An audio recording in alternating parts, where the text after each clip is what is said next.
ಎಲ್ಲರಿಗೂ ನನ್ನ ನಮಸ್ಕಾರಗಳು.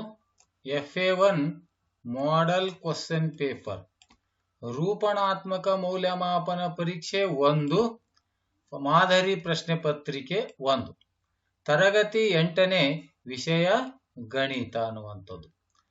ಈ ಒಂದು ಸರ್ಕಾರಿ ಪ್ರೌಢಶಾಲೆ ತಮ್ಮ ಶಾಲೆಯ ಹೆಸರನ್ನು ಇಲ್ಲಿ ಬರ್ಕೊಳ್ತಕ್ಕಂಥದ್ದು ರೂಪಣಾತ್ಮಕ ಮೌಲ್ಯಮಾಪನ ಪರೀಕ್ಷೆ 1ರ ಮಾದರಿ ಪ್ರಶ್ನೆ ಪತ್ರಿಕೆ ನ್ಯೂ ಸಿಲೆಬಸ್. ಈ ವರ್ಷ ಪಠ್ಯ ಪುಸ್ತಕದಲ್ಲಿ ಅಲ್ಪ ಬದಲಾವಣೆಯಾಗಿರುವ ಪ್ರಯುಕ್ತವಾಗಿ ಈ ಒಂದು ಹೊಸ ಪಠ್ಯ ಪುಸ್ತಕದ ಪ್ರಕಾರ ಅಂದ್ರೆ ಹೊಸ ಪಠ್ಯಕ್ರಮದ ಪ್ರಕಾರ ನಾನು ಈ ಒಂದು ರೂಪಣಾತ್ಮಕ ಮೌಲ್ಯಮಾಪನ ಪರೀಕ್ಷೆಯ ಮಾದರಿ ಪ್ರಶ್ನೆ ಪತ್ರಿಕೆಯನ್ನ ಮಾಡಿರುತ್ತೇನೆ. ಇಲ್ಲಿ ತೆಗೆದುಕೊಂಡಿರ್ತಕ್ಕಂಥ ಘಟಕಗಳು ಯಾವುವು ಅಂದ್ರೆ ಒಂದು ಭಾಗಲಬ್ಧ ಸಂಖ್ಯೆಗಳು, ಇನ್ನೊಂದು ಒಂದು ಚರಾಕ್ಷರಗಳ ರೇಖಾತ್ಮಕ ಸಮೀಕರಣಗಳು. ಈ ಘಟಕಗಳನ್ನು ತೆಗೆದುಕೊಳ್ಳಲಿಕ್ಕೆ ಈಗಾಗಲೇ ಶೈಕ್ಷಣಿಕ ಮಾರ್ಗದರ್ಶಿ ಪುಸ್ತಕದಲ್ಲಿ ವಾರ್ಷಿಕ ಪಠ್ಯ ವಿಭಜನೆಯನ್ನ ಈಗಾಗಲೇ ಇಲಾಖೆಯಿಂದೇ ಮಾಡಿರ್ತಕ್ಕಂಥದ್ದು. ಹೀಗಾಗಿ ಆ ಒಂದು ಶೈಕ್ಷಣಿಕ ಮಾರ್ಗದರ್ಶಿಯಲ್ಲಿರುವ ಪ್ರಕಾರ ಅಂದ್ರೆ ವಾರ್ಷಿಕ ಪಠ್ಯ ವಿಭಜನೆ ಪ್ರಕಾರ ನಾವು 1ನೇ ರೂಪಣಾತ್ಮಕ ಮೌಲ್ಯಮಾಪನದಲ್ಲಿ ಬರುವಂತಹ ಘಟಕಗಳು ಭಾಗಲಬ್ಧ ಸಂಖ್ಯೆಗಳು ಮತ್ತು ಒಂದು ಚರಾಕ್ಷರಗಳ ರೇಖಾತ್ಮಕ ಸಮೀಕರಣಗಳಾಗಿವೆ.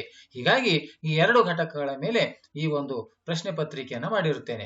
ಇಲ್ಲಿ ವಿಷಯ ಗಣಿತ, ತರಗತಿ 8ನೇ, ಸಮಯ 45 ನಿಮಿಷ, ಅಂಕಗಳು 20. ಈ ಕೆಳಗಿನ ಪ್ರಶ್ನೆಗಳಿಗೆ 4 ಆಯ್ಕೆಗಳನ್ನು ನೀಡಲಾಗಿದೆ. ಸೂಕ್ತವಾದ ಉತ್ತರವನ್ನು ಆರಿಸಿ ಕ್ರಮಾಕ್ಷರದೊಂದಿಗೆ ಬರೆಯಿರಿ. ಇಲ್ಲಿ 2 ಪ್ರಶ್ನೆಗಳಿರುತ್ತವೆ. ಪ್ರತಿಯೊಂದು ಪ್ರಶ್ನೆಗೆ 1 ಅಂಕ, ಒಟ್ಟು 2 ಅಂಕಗಳು ಅಂತ. 1ನೇ ಪ್ರಶ್ನೆಯನ್ನ ನೋಡೋಣ. ಈ ಕೆಳಗಿನವುಗಳಲ್ಲಿ ಯಾವುದು ಸಂಕಲನದ ಪರಿವರ್ತನೆಯ ಗುಣವಾಗಿದೆ? ಇಲ್ಲಿ 1ನೇದು a into b is equal to b into a divided by b is equal to b divided by a plus b is equal to b plus a minus b is equal to b minus a. ಸೂಕ್ತವಾದ ಉತ್ತರವನ್ನು ಆಯ್ಕೆ ಮಾಡಿ ಇಲ್ಲಿ ಉತ್ತರವನ್ನ ಬರೆಯುವಂಥದ್ದು. 2ನೇ ಪ್ರಶ್ನೆ 3x is equal to 18 ಆದರೆ x ನ ಬೆಲೆ u ಅಂತ ಕೇಳಿದ್ದಾರೆ. a ಇದು 6, b ಇದು 8, c ಇದು 5, d ಇದು 7 ಅನ್ನುವಂಥ ಉತ್ತರ. ಇಲ್ಲಿ ಕೂಡ ಸೂಕ್ತವಾದ ಉತ್ತರವನ್ನು ಆಯ್ಕೆ ಮಾಡಿ ಬರೆಯುವಂಥದ್ದು. ಇನ್ನು 2ನೇ ಪ್ರಶ್ನೆಗೆ ಹೋಗೋಣ. ಈ ಕೆಳಗಿನ ಪ್ರಶ್ನೆಗಳಿಗೆ ಉತ್ತರಿಸಿರಿ. 1 ಅಂಕದ 2 ಪ್ರಶ್ನೆಗಳು, ಒಟ್ಟು 2 ಅಂಕಗಳು. 3ನೇ ಪ್ರಶ್ನೆ ಭಾಗಲಬ್ಧ ಸಂಖ್ಯೆಗಳ ಸಂಕಲನದ ಸಹವರ್ತನೀಯ ನಿಯಮವನ್ನ ಬರೆಯಿರಿ ಅಂತ. 4ನೇ ಪ್ರಶ್ನೆ ಸಮೀಕರಣದ ಪರಿಹಾರಗಳು ಎಂದರೇನು ಅಂತ. ಇನ್ನು 3ನೇ ಪ್ರಶ್ನೆಗೆ ಹೋಗೋಣ. 2 ಅಂಕದ ಪ್ರಶ್ನೆಗಳು 2 into 3 ಅಂದ್ರೆ ಇಲ್ಲಿ 6 ಮಾರ್ಕ್ಸ್. 2 ಅಂಕದ 3 ಪ್ರಶ್ನೆಗಳು, ಒಟ್ಟು ಅಂಕಗಳು 6. 5ನೇ ಪ್ರಶ್ನೆ ಇದರಲ್ಲಿ 2 a ಮತ್ತು b ಅನ್ನುವಂತ 2 ಪ್ರಶ್ನೆಗಳಿವೆ. ಎದು 4 into 5 is equal to 5 into 4, b ದು 3 divided by 5 into 5 divided by 3 is equals to 1. ಇವುಗಳಲ್ಲಿ ಬಳಸಲಾಗಿರುವ ಗುಣಾಕಾರದ ಗುಣಲಕ್ಷಣವನ್ನ ಹೆಸರಿಸಿ ಅಂತ ಇದೆ. ಇನ್ನು 6ನೇ ಪ್ರಶ್ನೆ 5x plus 9 ಸಮನಾಗಿದೆ 5 plus 3x. ಈ ಸಮೀಕರಣವನ್ನ ಬಿಡಿಸಿ ನಿಮ್ಮ ಉತ್ತರಗಳನ್ನ ಪರೀಕ್ಷಿಸಿ ಅಂತ ಇದೆ. 7th ಕ್ವೆಶ್ಚನ್ ಯಾವುದೇ 3 ಭಾಗಲಬ್ಧ ಸಂಖ್ಯೆ ಎ ಬಿ ಮತ್ತು ಸಿ ಗಳಿಗೆ ಸಂಕಲನದ ಮೇಲೆ ಗುಣಾಕಾರದ ವಿತರಣಾ ನಿಯಮವನ್ನ ಬರೆಯಿರಿ ಅನ್ನುವಂಥದ್ದು. ಅಂದ್ರೆ ಎ ಬಿ ಸಿ ಯಾವುದಾದ್ರೂ ಸಂಖ್ಯೆಗಳನ್ನ ವಾಸ್ತವ ಸಂಖ್ಯೆಗಳನ್ನು ತೆಗೆದುಕೊಂಡು ಒಂದು ವಿತರಣಾ ನಿಯಮವನ್ನ ಬರೆಯುವಂಥದ್ದು. ಇನ್ನು 4ನೇ ಪ್ರಶ್ನೆಗೆ ಹೋಗೋಣ.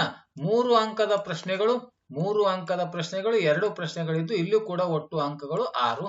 8ನೇ ಪ್ರಶ್ನೆ 3 divided by 5 into minus 4 divided by 7 into minus 21 divided by 16 into 14 divided by 15 ಇದನ್ನು ಸಂಕ್ಷೇಪಿಸಿ. ಇನ್ನು 9th question 2x divided by 3 plus 1 equals to 7x divided by 15 plus 3 ಇದನ್ನ ಬಿಡಿಸಿ. ಒಂದು ಚರಾಕ್ಷರಗಳ ರೇಖಾತ್ಮಕ ಸಮೀಕರಣದ ಘಟಕದಲ್ಲಿನ ಪ್ರಶ್ನೆ. ಇನ್ನ ಕೊನೆಯ ಪ್ರಶ್ನೆ 5ನೇ ಪ್ರಶ್ನೆ 4 ಅಂಕದ ಪ್ರಶ್ನೆ. 4 ಅಂಕದ ಒಂದು ಪ್ರಶ್ನೆ ಇದ್ದು ಒಟ್ಟು ಅಂಕಗಳು ಇಲ್ಲಿ 4. ಕೆಳಗಿನ ಕೋಷ್ಟಕದಲ್ಲಿ ಖಾಲಿ ಇರುವ ಜಾಗವನ್ನ ತುಂಬಿರಿ ಅಂತಿದೆ. ಈ ಕಡೆ ಸಂಖ್ಯೆಗಳು ಭಾಗಲಬ್ಧ ಸಂಖ್ಯೆ, ಪೂರ್ಣಾಂಕಗಳು, ಪೂರ್ಣ ಸಂಖ್ಯೆಗಳು, ಸ್ವಾಭಾವಿಕ ಸಂಖ್ಯೆಗಳು. ಈ ಕಡೆ ಆವೃತ್ತವಾಗಿವೆ, ಹೌದಾ ಅಥವಾ ಇಲ್ಲ ಅಂತ ಬರೀಬೇಕು.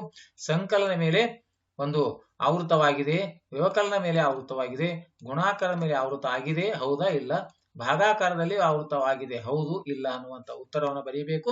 ಈಗಾಗಲೇ ನಾನು ಇಲ್ಲಿ ಒಂದು ಉತ್ತರವನ್ನು ಬರೆದಿದ್ದೇನೆ. ಭಾಗಲಬ್ಧ ಸಂಖ್ಯೆಗಳು ಸಂಕಲನದ ಮೇಲೆ ಆವೃತ್ತವಾಗಿವೆ, ಹೌದು ಅಂತ ಬರೆದಿದ್ದೇನೆ. ಇದೇ ರೀತಿ ಇವೆಲ್ಲ ಬಿಟ್ಟ ಸ್ಥಳಗಳಿಗೂ ಕೂಡ ತಾವು ಇಲ್ಲಿ ನೋಡಿಕೊಂಡು ಅವುಗಳಿಗೆ ಹೌದು ಅಥವಾ ಇಲ್ಲ ಅನ್ನುವಂತಹ ಉತ್ತರವನ್ನ ಬರೆಯುವಂಥದ್ದು. ಆದ್ಮೇಲೆ ಈ ರೀತಿಯಾಗಿ ನಿರಂತರವಾಗಿ ನಾನು ಈ ಒಂದು ಮಾದರಿ ಪ್ರಶ್ನೆ ಪತ್ರಿಕೆ ಆಗಬಹುದು ಅಥವಾ ರೂಪಣಾತ್ಮಕ ಮೌಲ್ಯಮಾಪನ ಪರೀಕ್ಷೆಗಳ ಅಂದ್ರೆ FA1, FA2, FA3, FA4 ಮಾದರಿ ಪ್ರಶ್ನೆ ಪತ್ರಿಕೆಗಳು ಮತ್ತು ಚಟುವಟಿಕೆಗಳು ಸಂಪೂರ್ಣವಾದಂತಹ ವಿವರವನ್ನ ನೀಡ್ತಾ ಇದ್ದೀನಿ. ಈ ವಿಡಿಯೋ ಇಷ್ಟವಾದರೆ ದಯವಿಟ್ಟು ಲೈಕ್ ಮಾಡಿ, ಶೇರ್ ಮಾಡಿ ಮತ್ತು ಸಬ್ಸ್ಕ್ರೈಬ್ ಮಾಡೋದನ್ನ ಮರೆಯಬೇಡಿ ಅಂತ ಹೇಳುತ್ತಾ, ಈ ವಿಡಿಯೋದ ಅಂದ್ರೆ ಪ್ರತಿಯೊಂದು ವಿಡಿಯೋದ ಡಿಸ್ಕ್ರಿಪ್ಷನ್ ಬಾಕ್ಸ್ ನಲ್ಲಿ PDF ಲಿಂಕ್ ಅನ್ನು ಕೂಡ ಕೊಟ್ಟಿರುತ್ತೇನೆ. ಹಾಗಾಗಿ ಅದನ್ನು ಕೂಡ ತಾವು ಡೌನ್ಲೋಡ್ ಮಾಡಿಕೊಳ್ಳಬಹುದು ಅಂತ ಹೇಳುತ್ತಾ, ಈ ವಿಡಿಯೋನ ನೋಡಿರುವ ತಮ್ಮೆಲ್ಲರಿಗೂ ನನ್ನ ನಮಸ್ಕಾರಗಳು.